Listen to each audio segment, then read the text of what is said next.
Hey there, and welcome back to another Dragon Prince video. And a week or so ago, we saw the Dragon Prince fandom come to life in a way we haven't seen for years, as we got a whole bunch of new information at San Diego Comic-Con and a tentative release date for the next season. Hell, they even posted some clips online of the first episode, and I've already talked in depth about these in a previous video, so I won't really cover these all in depth at all. Callum gets a glow up, depending on your point of view, and Claudia has a boyfriend, who is also an elf. Oh yeah, and Viren was dead for 2 years. Pretty interesting stuff, all things considered. And like I said, all these bombshells drove the fandom nuts. It whipped them up into a frenzy, and thus the speculation, the memes, the discussions. They all returned in full force. But that's not all, because they also showed us the full episode at Comic-Con. And whilst they obviously didn't post the full thing for those that didn't attend, because, I feel like it doesn't make much sense to do that, people of course started breaking down the events of the episode almost immediately after it ended. And now, don't get too excited because honestly not that much happens. The juiciest stuff, the stuff with Viren, has already been posted. We all saw that. And that's really where the majority of the discussion comes from. Except for one tidbit. Rayla's not in the episode. She's not in the kingdom.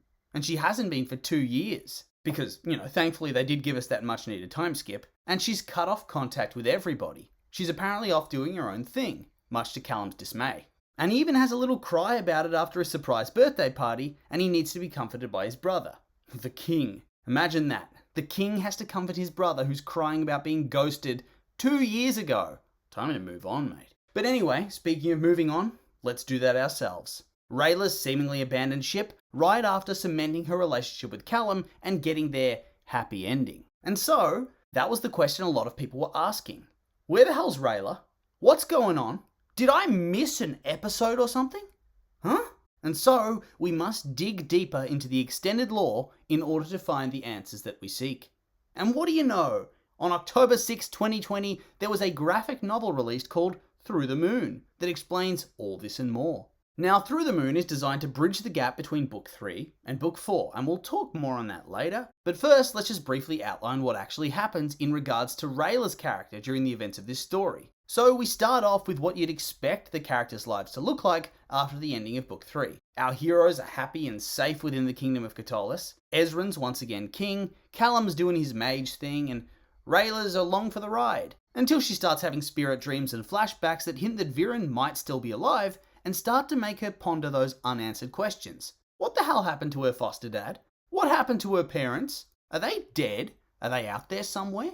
Can she save them? Fix things? Heal the rift in her family? Also, side note, is she still banished from her village, even though she saved everybody and brought back the Dragon Prince? Because if so, her other foster dad sucks. But anyway, back to the storyline. Rayla, lamenting Runan's fate, leads to a little bit of a relationship breakdown with Callum. As of course, he assassinated Harrow, his stepdad. So, it's gonna be awkward when he gets out of that coin, hey? And so, to kind of rejig that bond, Callum helps her build a portal to the realm of the dead. And obviously it's more complicated than just that, but if you need the specifics, I recommend actually reading the book. Regardless, they build the portal, and Rayla goes in search of Viren and for the answers that she needs. And she comes to the conclusion, through her visions, that Viren's not dead, or at least he's not going to stay dead. And so after she returns to the realm of the living, she tells Callum this, and they agree to go off in search of Viren together, before she pulls the old abandon your ally whilst they're sleeping maneuver, leaving him a note with a kiss on the head. Damn, that is ice cold, especially since this dude is an up-and-coming mage and would actually be way more useful in fighting Viren if he's actually still alive. But sure, why not? And yeah, I have a lot of feelings about this book. I mean, the actual story's fine, whatever, to an extent. But I think the main thing that's getting me salty is that they've put some really key story points into a filler novel. Like, I get why you want these novels to exist, yeah?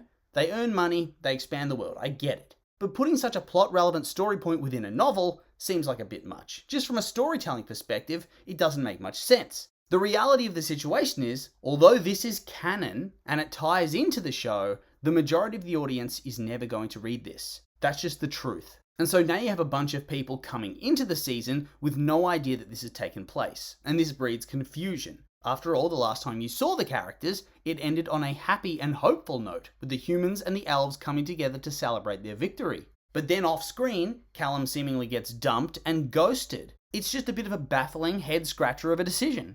And obviously, they're going to address it at some point during the course of Book 4. whether that's through an actual animated flashback, which honestly seems unlikely as they still want people to buy the book, or through characters referring back to these events, key events that the majority of the audience has never seen and doesn't know about.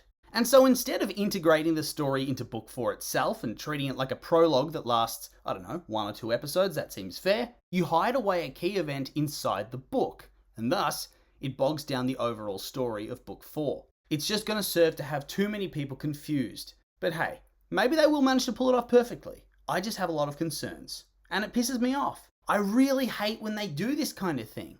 This kind of development that happens off screen in a book. It's like in The Last Airbender. The 3rd book of the series sets up the mystery of Zuko's mum, which honestly reeked of spin-off potential, or even a film. After all, the Fire Nation royal family dynamics were amongst the best written in the franchise. But then this mystery is handled in a spin-off comic of dubious quality. And that's called The Search if anybody's interested at all. Another example is The Legend of Korra. During book 4, we had the Korrasami ship come to life as canon. Of course, despite what people say, it did not live up to its potential. Unlike literally every single heterosexual romance, all we got was some blushing and some light flirting. And then they held hands at the end. Ooh. All the actual, the romantic shit, like relationship talk and kissing, all the stuff that Aang and Katara, or Zuko and Mei, or Sokka and Yue, or Sokka and Suki, or Mako and Korra, you get the idea. All the stuff they got to have played out on screen. But for our bisexual friends, they're shuffled off into comics, as the fellas didn't want to make any more at the time. But now with the announcement of 3 upcoming films, both the Korrasami stuff and the Zuko's mum stuff, which honestly, both had a lot of film potential, it feels like these ideas have been spoiled. You can't retread this old ground, because they've already been put into these comics of dubious quality. If I was the creator, I wouldn't want to have to retread old ground that I've already written. And yeah, I get it, Nickelodeon didn't let them write the bisexual romance how they wanted, whatever. But I think I still do have a point with the comics. And I think it's the same thing here. You take a plot point that is honestly too big for a comic or a book, at least a tie-in book, and that's Rayla leaving the team. I mean, that's huge. She's been with them for 3 seasons and now she's gone. And then they put it into an extended universe work that the majority of the audience is never going to read. Never. It just doesn't make sense. And I think it hampers the storytelling. But what's done is done. Let's move on. Because beyond that more meta perspective, I also simply don't like the plot point. To me, it doesn't make much sense. She thinks Viren's alive, Callum wants to help her search, he's quite powerful, and she ditches him. It feels like drama for the sake of drama, and it wipes away the development of their dynamic where they come to trust and depend on each other over the course of the first 3 books. I get that they needed a reason to separate them based on how they want their story to work. But at this stage, I feel like these forced relationship issues are becoming very unneeded and overdone. All they do is return the story to the original status quo so they can use the next couple of seasons to build up the relationship again. Because apparently it's too difficult to write a happy, loving relationship in this day and age. There's an obsession with manufacturing issues and then rebuilding the character dynamics from the ground up.